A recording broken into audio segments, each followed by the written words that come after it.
네, 오늘로 총선이 딱 6일 남았습니다. 또 오늘부터는 여론조사 결과 공표가 금지가 됩니다. 자, 각종 여론조사에서 접전 양상인 곳 중 하나가 경기 성남 분당갑입니다. 이곳은 국민의힘 안철수 후보와 민주당 이광재 후보가 맞붙은 곳인데요. 두 후보의 얘기를 차례로 들어보는 시간 마련했습니다.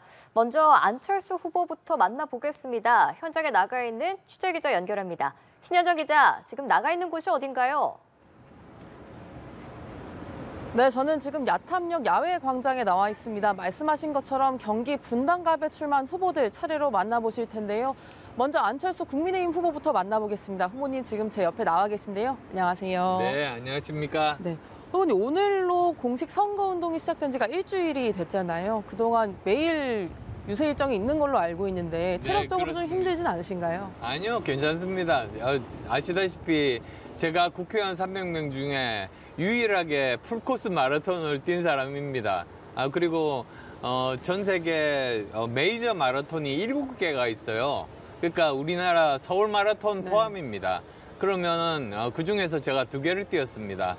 베를린 마라톤 뛰고 이제 그 뉴욕시티 마라톤을 뛰었는데요. 네. 그 정도 체력을 가지고 있으니까 제가 지난 10여 년 동안 조는 사진 하나 없이 열심히 의정 활동을 할 수 있는 겁니다. 그래서 마라톤이라는 게 외국 정치인들은 굉장히 많이 뛰는데 그 그렇죠. 이유가 단시간에 체력과 정신력을 보여줄 수 있다. 그래서 저는 다음 22대 국회 때 마라톤 하는 사람들 좀 더 많이 왔으면 좋겠습니다. 기대를 좀 해보겠습니다. 예. 후보님 오늘로 총선이 6일 남았거든요. 근데 이제 지금 후보님께서는 국민의힘에서 공동 선대위원장도 같이 맡고 계시잖아요. 사실 국민의힘에서 지금 주장하고 있는 게 2조 심판론이고 그리고 이제 야권에서 주장하고 있는 게 정권 심판론입니다. 선대위원장으로서 지금 현장을 많이 다니실 텐데 현재 민심은 좀 어떤가요? 민심은 좀 엄중한 그런 수준입니다. 그래서 제가 여쭤보기도 하면서 저 나름대로 결론을 낸 것이 여당과 야당은 역할이 다르고 국민들이 기대하는 게 다르다는 겁니다. 네. 말씀드리면 야당의 대화 상대나 비판 상대는 여당입니다. 당연하지 그렇죠. 않습니까? 다른 어떤 뭐 실행 수단이 없으니까요. 그런데 반대로 이 여당은 야당이 갖지 못한 실행 능력을 가지고 있거든요. 네. 그러니까 사실은 1차 대화 상대가 야당이 아니고요. 국민입니다. 그래서 국민들께 지금 현재 현안 이제 남은 것이 아마 의료 대란이죠. 그렇죠. 어떻게 풀 것인가, 그리고 또 어려워지는 민생 문제 어떻게 해결할 것인가, 그리고 또 대한민국 미래를 어떻게 만들어 간다는 비전과 구체적인 방법론, 이런 것들을 먼저 이야기를 해야 됩니다. 사실 야당에서 이렇게 공격이 들어오면 그때 거기에 대해서 반응하는 건 당연한데 그게 주가 되면 안 된다는 거죠. 이따가 의정 갈등 문제도 사실 여쭤볼 건데 그 전에 판세를 조금 더 여쭤보면 어제 한동훈 비대위원장이 이런 분석을 내놨어요. 현재 여야가 경합인 지역구가 전국적으로 55곳 그리고 수도권에는 26곳이다. 그리고 오늘 아침에 기자회견에서도 국민의힘이 질까 봐 걱정하시는 분들이 좀 많다. 이렇게 지금 이야기를 오늘 하셨는데 현재 국민의힘 판세는 좀 어떻게 보고 계신가요?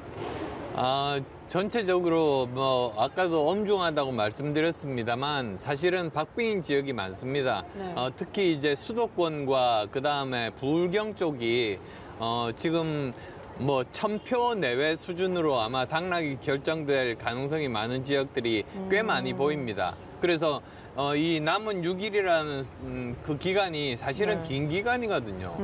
사람이 마음을 바꿀 수 있는 기간입니다. 그래서 그 기간만이라도 정말 원래 여당이 해야 되는 그런 역할들. 왜냐하면 여당, 야당끼리 서로 다투기만 하면 국민이 소외됩니다.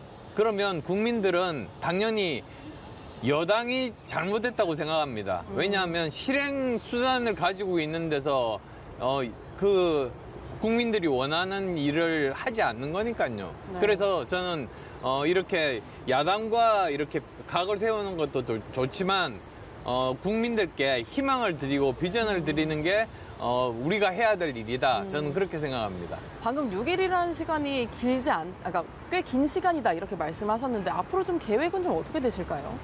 앞으로 정말 최선을 다해서 진심을 전달할 겁니다. 그러니까 단순히 이 선거만을 위한 것이 아니라 제가 말씀드린 대로 어떻게 지금 현재 민생 문제들을 풀고 미래 발전 계획들을 어떻게 할 것이다가 이게 단순히 선거 지나고 나면 잊어버릴 것이 아니라 정말 진심으로 이렇게 할 거구나 이런 그 진심, 믿음을 심어주는 것이 굉장히 중요하다고 생각합니다.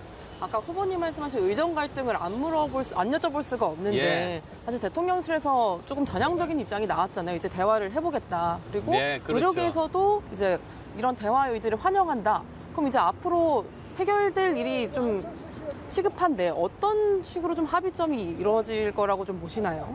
저는 제가 이미 여러 차례 이야기했습니다. 사실 대통령실에서 2,000명 증원하겠다는 발표가 난 그 다음 날부터 제가 언론을 통해서 또는 그 페이스북을 통해서 이야기한 게 17차례 정도 됩니다. 네. 제가 아마 제일 많이 이야기했을 겁니다. 그리고 공통적으로 이 문제를 어떻게 해결하느냐, 그 협의체를 구성해서 네. 해결하자. 그러니까 우선은 그 의사들은 환자 곁으로 돌아오고 네. 대신에 협의체를 만들 때 정부는 아무런 처벌이라든지 또는 어떤 숫자 제한을 두지 않고 네. 협의체를 만드는 겁니다. 근데 네. 이 협의체는 의사 그리고 정부 그 다음에 환우회가 좋겠습니다. 즉 환자분과 가족분들이 모인 네. 이해 당사자분들이 여기에 참여하고 그리고 또 공신력을 위해서는 외국의 OECD 같은 그런 기관들이 참여를 하면 좋습니다. 네. 그렇게 해서 얼마면 되느냐? 제가 그 한림원 선배들한테 여쭤보니까 석 달이면 가능하다고 하더라고요. 그러니까 언제 어느 정도의 증언을 하면 적절하고 네. 그리고 의사도 바로 의대 교수 뽑아서 의대 교수가 되는 게 아닙니다. 그렇죠. 의대 교수가 제대로 되려면 10년 정도는 걸립니다. 그래서 언제 뽑고 이 사람들이 언제부터 그 기능을 할 것인가 그런 모든 데이터들을 다 가지고 있거든요. 그 OECD 같은 데서요. 네. 그래서 제가 그 국제 공인기관이 여기에 참여하면 이것을 좀 더 빨리 석 달 만에 결론을 낼 수 있다고 말씀드리고 네. 결론이 나면 그거를 조건 없이 모든 참여자들이 다 수용한다. 이렇게 합의가 되면 저는 풀릴 수 있을 거라고 봅니다. 오늘 의정 갈등 얘기를 더 여쭙고 싶지만 저희가 시간이 조금 제한적이어서 지역구 현안 이야기도 조금 해보고 싶은데요. 예. 그 선거 공보물을 보니까 재건축 이야기를 굉장히 많이 담으셨더라고요. 그래서 지역 현안들 중에 사실 가장 시급한 문제도 재건축 문제인 것 같은데 예, 그렇습니다. 만약에 당선이 되신다면 재건축 문제 좀 어떻게 해결하실 계획이실까요? 사실 여기가 일기 신도시입니다. 그래서 당연히 30년 이상 이제 그 지어진 지 시간이 지났으니까 재건축이 정말로 중요한 이슈죠. 모든 사람들이 관심을 가지고. 네. 그런데 이제 작년에 제가 대표 발의를 해서 네. 이제 통과가 됐지 않습니까? 네. 근데 이제부터가 중요합니다. 이제부터 해야 될 일은 뭐냐면 선도지구를 지정하는 겁니다. 선도지구. 그게 네. 뭐냐면 먼저 어떤 아파트나 빌라나 또는 단독주택을 그 재건축을 할 것인가 그걸 정하는 겁니다. 네. 그 권한은 시장과 그렇죠. 그리고 국토부 장관이 갖고 있습니다. 그 다음에 해야 될 일은 그럼 이분들이 어디에 옮겨서 사실 것인가 네. 이런 이주 단지를 정해야 됩니다. 이주 단지를 정하고 거기에다가 이제 올리는 거죠. 그 다음에 세 번째로 고려해야 될 것이 기간입니다. 네. 근데 보통 전문가들한테 물어보니까 분당같이 9만 5천 채가 있는 이런 대규모 단지는 네. 15년 정도가 걸린다고 하는데 저는 안 된다. 10년에 단축해야 된다고 그렇게 제가 주장했습니다. 왜 그러냐면 15년 정도 되면 사실 학교 졸업하고 직장 다니고 이런 게 다 겹쳐가지고 생활이 지장이 많습니다. 네. 그래서 10년 내에 해야지 학교 졸업하고 또 다른 데 직장을 구할 수 있지 않습니까? 네. 그렇게 하려면 이주 단지를 1만 호 정도 1만 세대가 거주할 수 있는 정도의 이주 단지를 만들어야 되는 겁니다. 그게 이제 올해 이제 진행돼야 될 그런 일들이고요. 네. 그 다음에 또 이제 그 이주 단지를 어디에 만들 건가도 중요합니다. 그렇죠. 왜냐하면 성남 전체로 볼 때 이 그린벨트 포함해서 녹지가 도시 전체의 73% 정도 됩니다. 네. 4분의 3이 녹지인 거예요. 네. 그래서 그 중에서 지금 현재 제대로 녹지의 기능을 못하는 말라 죽은 나무라든지 이런 게 있을 수 있지 않습니까? 네. 그러면 그런 쪽은 규제를 풀어서 그런 땅들을 모아서 이주 단지들을 만들 수 있다는 거죠. 네, 지금까지 국민의힘 안철수 후보와 이야기 나눠봤고요. 판세부터 의정 갈등 그리고 여러 가지 지역 현안도 들어볼 수 있었습니다. 오후 5시 50분에는 이광재 더불어민주당 후보와도 인터뷰가 예정되어 있으니까요. 네, 시청 바라고 지금까지 야탐역에서 연합뉴스TV 신현정이었습니다.